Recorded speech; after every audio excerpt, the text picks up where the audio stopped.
नमस्कार। विभाग विनोद में मैं इससे विनोद आज फिर आपके सामने हाजिर हूं। चलिए आज सीधे चर्चा करते हैं उस खबर पर जिसकी जानकारी आप सबों को पिछले दिन हो चुकी है। संसद के अंदर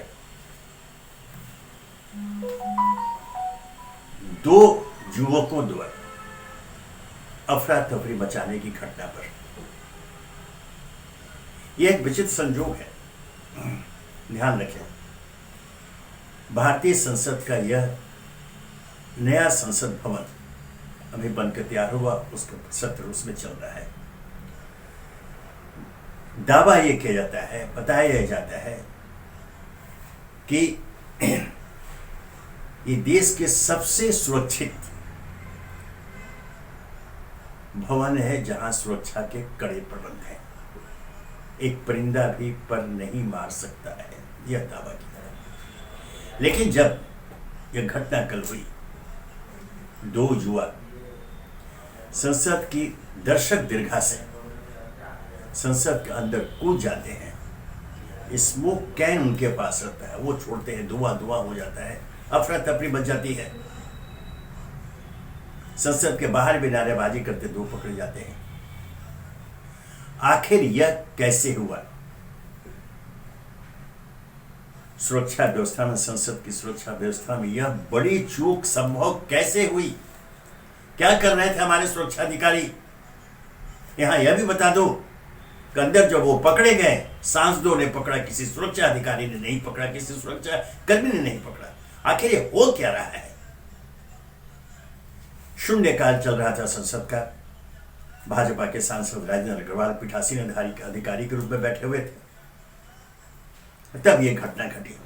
इस घटना ने न केवल संसद भवन की सुरक्षा व्यवस्था पर बड़े सवालिया निशान लगाए हैं, बल्कि पूरे देश को लेकर, चूंकि ध्यान रखें संसद सर्वोच्च है, वहां से हमारे निर्वाचित सांसद प्रक्रिया द्वारा कानून बनाते हैं, वहां से कानून बनता है, पूरे देश का शासन चलता है।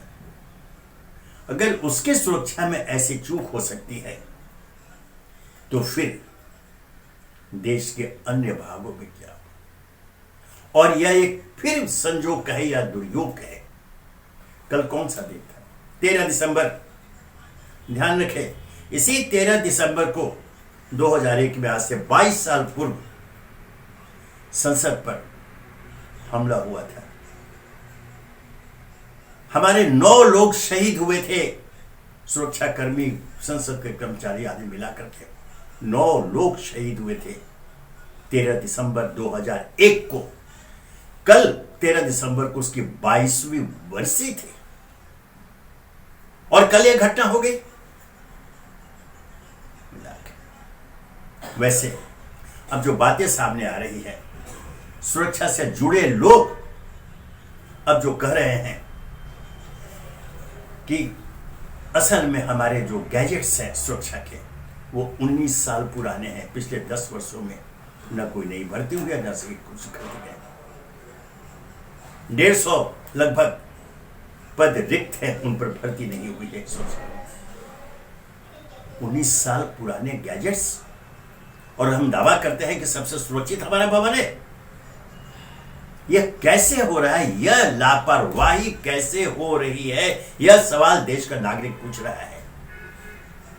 अब बात उन युवकों की जो अंदर गए जिसको का, अब यहां भी ध्यान देने की बात है, ये कोई साधारण सिरफिरे नहीं थे। उन्होंने नारा क्या लगाया? तानाशाही नहीं चलेगी, संविधान को बचाना है। ध्यान रखें, ये 2 नारे थे। मतलब यह अच्छी तरह एक सोची समझी साजिश थी। हालांकि उनका उद्देश्य किसी को हताहत करने का नहीं था, ध्यान रखें, ऐसा कुछ नहीं हुआ। लेकिन पूरे देश ने, पूरे विश्व का ध्यान उसने अपनी ओर खींच लिया। और अब बातें आ रही है, वो बेरोजगार थे, वो नौकरी की तलाश में थे। उसमें एक महिला भी है, इंजीनियर भी है, रिक्शा चालक भी है, सिविल सर्विस की तैयारी करती हुई महिला है, नीलम नाम उसका। तो आखिर ऐसी स्थितियां पैदा कैसे हो रही हैं, क्यों की जा रही हैं? जब लोग जान की बाजी लगाकर ऐसे घटनाओं को अंजाम दें, यह ध्यान रखें। यह जो लोग हैं, इसमें 6 लोगों के शामिल होने की बात की जा रही है, 5 गिरफ्तार हुए, और जो 2 दर्शक दीर्घा से अंदर कूदे थे वो तो जानते थे। उन्होंने ये सोचा होगा कि हम ऐसा करेंगे तो हमें सुरक्षा कर्मियों की गोली के शिकार भी होना पड़ सकता है।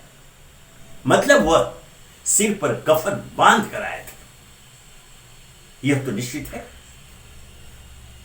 उन्हें अच्छी तरह ज्ञात था, उन्होंने रेकी किया था। ये जो बातें सामने आ रही है उन्हें अच्छी तरह मालूम है कि हम ऐसा करेंगे तो हम सुरक्षा कर्मियों की गोली का शिकार भी बन सकते हैं, जैसा कि 2001 में हुआ था। तो इस घटना ने एक बहुत सारे सवाल खड़े कर दिए, और इससे जुड़े जो मसले हैं उस पर भी लोगों को चिंतन मनन करना चाहिए। विशेषकर हमारे देश के निर्वाचित जनप्रतिनिधियों को, सत्ता में बैठे सत्ताधारियों को, और मुख्यतः चूंकि अभी सिर्फ एक नारा चलता है और एक शब्द चलता है, मोदी नाम केवल, अर्थात प्रधानमंत्री नरेंद्र मोदी को, उन्हें इस पर विचार करना होगा कि आखिर ऐसा कैसे हो रहा है उनके शासनकाल में।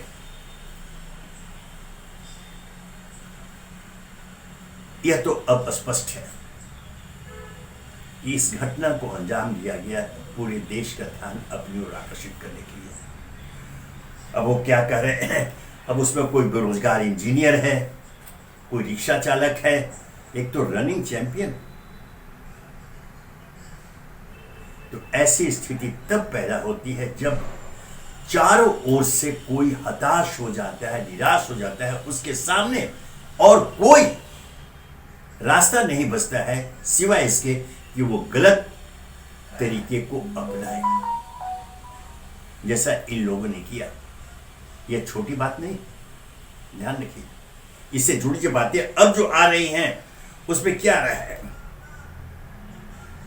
पुराने गैजेट्स की, सुरक्षा गैजेट्स की बात आ रही है, नियुक्तियों की बात आ रही है, और यह बात तो आरोप लगते ही रहते हैं केंद्र सरकार पर, विभिन्न राज्य सरकारों पर, तो वर्षों से रिक्तियां पड़ी हुई हैं, उन पर भर्ती नहीं होती है। एक और बेरोजगारी की बात है, दूसरी ओर लोगों को जो तत्काल रोजगार दिए जा सकते हैं, जो रिक्तियां हैं, उस पर भी नियुक्तियां नहीं की जाती हैं। ये सब स्थितियां मिलकर पैदा करती हैं जो कल हुआ। अब संदर्भवश हम लोग ये कह सकते हैं, अंग्रेजों के शासनकाल के जमाने में जब हमारे स्वतंत्रता संग्राम सेनानी युवा संसद के अंदर घुस करके बम विस्फोट करते हैं, बम फोड़ते हैं, फांसी पर चढ़ जाते हैं, कोई परवाह नहीं। लेकिन तब अंग्रेजों के शासन से मुक्ति का संग्राम था, स्वतंत्रता संग्राम का जुनून था। उस स्थिति में आज की स्थिति बहुत फर्क है। आज हम आजाद भारत के आजाद नागरिक हैं। हमारे चुने हुए प्रतिनिधि संसद के अंदर जाकर हमारे लिए जनहित में योजनाएं बनाते हैं, कानून बनाते हैं, जो उनका दायित्व, उनका धर्म है। तो हम उससे तुलना नहीं कर सकते ब्रिटिश शासनकाल से। लेकिन संदर्भ वो तो याद दिलाना होगा, वह भी जब अति सीमा पार करने के बाद निर्णय लेते थे, यह जान करके कि हमें मौत का सामना करना पड़ेगा, वो संसद के अंदर बम लेकर पहुंचते थे क्रांतिकारी। आज जो ये जुआ अंदर गए हैं और दर्शक दीर्घा से छलांग लगाकर अंदर कूदे, वह भी अच्छी तरह सोच समझ कर गए कि हमें मौत का सामना भी करना पड़ सकता है, हमारी मौत भी हो सकती है, लेकिन उसके लिए तैयार होकर गए। यह तो गनीमत रहा कि कोई हताहत नहीं हुआ और वो पकड़ लिए गए। लेकिन सवाल तो खड़े हो गए कि आखिर ऐसी स्थिति जब देश में पैदा हो रही है तो क्यों? सभी जानते हैं, आज क्षमा करेंगे इस टिप्पणी के लिए, अपनी बिरादरी पर टिप्पणी करनी पड़ती है कि हमारे जो पत्रकार बंधु हैं, मित्र हैं, किन्हीं कारणों से उसमें दबाव भी है। ये नहीं है उसमें सरकारी तंत्र का, यीशु का दबाव भी है, मौन रह जाते हैं, सच्चाई से अवगत होने के बावजूद उसे सार्वजनिक नहीं करते हैं। और जो सामने बातें आ रही हैं वो चिकनी चुपड़ी बातें आती हैं और ऐसा लगता है कि भारत विश्व गुरु बन गया, हम अंतरिक्ष में पहुंच गए, हम पाताल के अंदर चले गए। ये सब दावे हम कर देंगे। हर क्षेत्र में हम नंबर 1 होते चले जा रहे हैं। हमारे प्रधानमंत्री पूरे विश्व में सर्वाधिक लोकप्रिय नेता बन चुके हैं। ये सब बातों का प्रचार प्रसार होता है, लेकिन जो महंगाई की मार, जो बेरोजगारी की मार, जिससे पूरा देश की जनता त्रस्त है, जुआ त्रस्त है, वे अपने भविष्य को अंधकार में देख रहे हैं।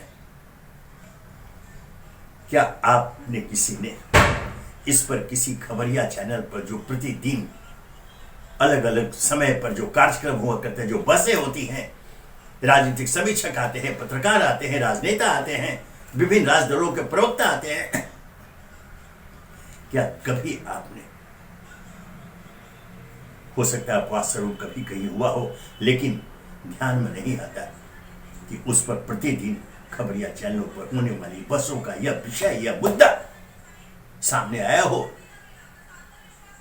इस विषय पर चर्चा हुई हो, खुलकर चर्चा हुई हो? नहीं होता है। आज हम क्या देखते हैं खबरिया चैनलों में?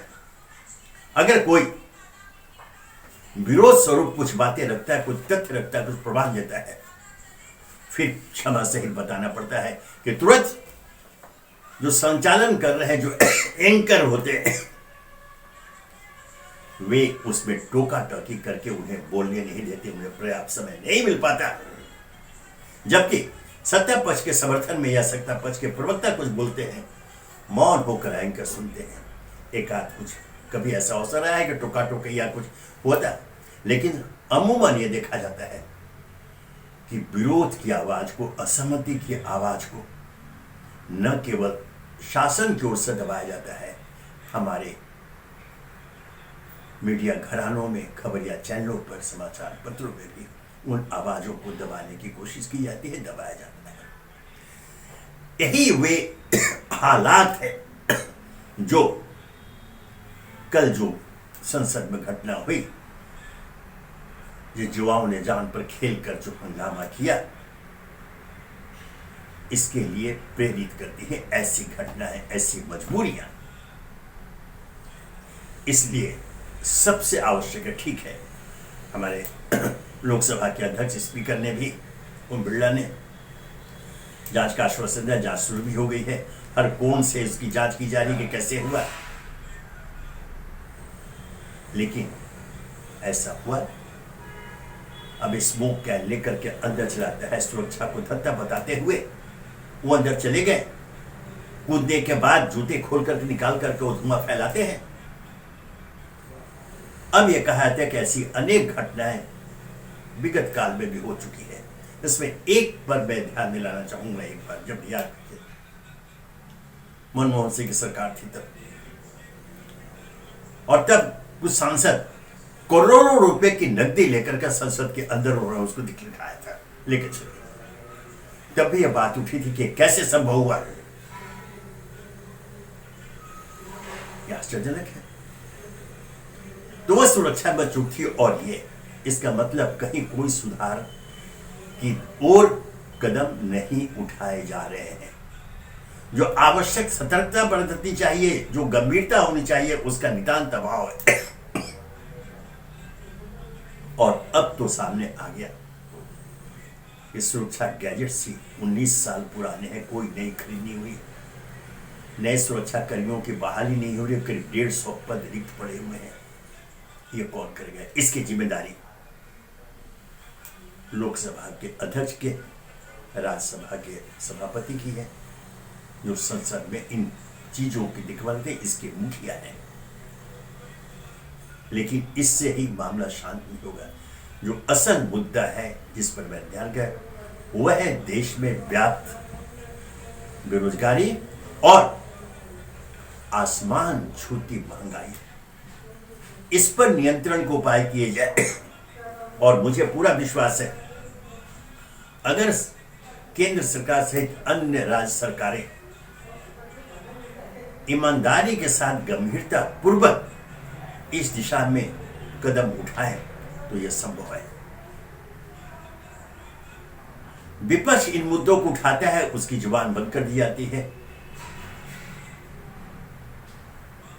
ऐसी स्थिति पैदा न करें, उनकी बातों को सुने। बहुत सारी जानकारियां मिलती हैं, देश समाज में क्या हो रहा है इसकी जानकारी वे देते हैं, उससे सूत्र पकड़ते हुए निदान की दिशा में कदम उठाए जाने चाहिए, न कि उनकी आवाज को दबा दिया जाना चाहिए। इस प्रवृत्ति पर अंकुश आवश्यक है। मैं आशा करूंगा कि हमारे प्रधानमंत्री नरेंद्र मोदी जी स्वयं इस घटना का संज्ञान लेते हुए ऐसे कदम उठाएं ताकि ऐसी स्थिति पैदा ही नहीं हो कि कोई बेरोजगार इंजीनियर, कोई रनिंग चैंपियन, पुरुष और महिला ये ऐसे दुस्साहस करें संसद में पहुंचकर अफरा तफरी का माहौल पैदा करने की। यह संदेश पूरे विश्व में जिस रूप में पहुंचा है या पहुंचेगा, वह हमारी पूरी की पूरी लोकतांत्रिक व्यवस्था पर सवालिया निशान लगा देगा। ध्यान रखें, आजादी के समय ब्रिटेन के चर्चिल ने क्या कहा था, आज दोहराने के लिए मैं मजबूर हूं। उन्होंने कहा था कि सत्ता घोर अवांछनीय तत्वों के हाथों में जा रही है, बर्बाद कर देंगे देश को, ये शासन नहीं चला पाएंगे। तब हमने विरोध किया था। उसके बाद जिस तरह से भारत प्रगति के रास्ते पर चला, हम लोग बार बार उसको उद्धृत करते रहे कि चर्चिल ने जो कहा था गलत था, बेईमानी था। हमने साबित किया कि हमारा लोकतंत्र मजबूत है, पूरे विश्व का सबसे सर्वाधिक अधिक मजबूत लोकतंत्र हमारा है, और हम विकास के मार्ग पर सतत आगे बढ़ रहे हैं। निरंतर हमारी योजनाएं कामयाब हो रही हैं और हम विकास के हर क्षेत्र में शीर्ष पर पहुंचने को तैयार बैठे हुए हैं। यह हमने प्रमाणित किया। लेकिन ऐसी घटनाएं जब सामने आएंगी तो जिस प्रकार आज हम यहां चर्चा कर रहे हैं, यह पूरे राष्ट्रीय स्तर पर चर्चा शुरू हो गई है और पूरे विश्व का ध्यान जाएगा, और तब हमारे लोकतंत्र पर, हमारे लोकतंत्र की सफलता पर सवालिया निशान, बड़े सवालिया निशान लगाए जाएंगे, और हमारी विफलताओं को चिन्हित करके, मोटी लकीरों से चिन्हित कर विश्व में प्रचारित किया जाएगा। और तब जो हमारा दावा है हर क्षेत्र में प्रगति का, हर क्षेत्र में शीर्ष पर पहुंचने का, वो दावा खोखला साबित होगा और हम कहीं भी मुंह दिखाने के लायक नहीं रहेंगे। धन्यवाद।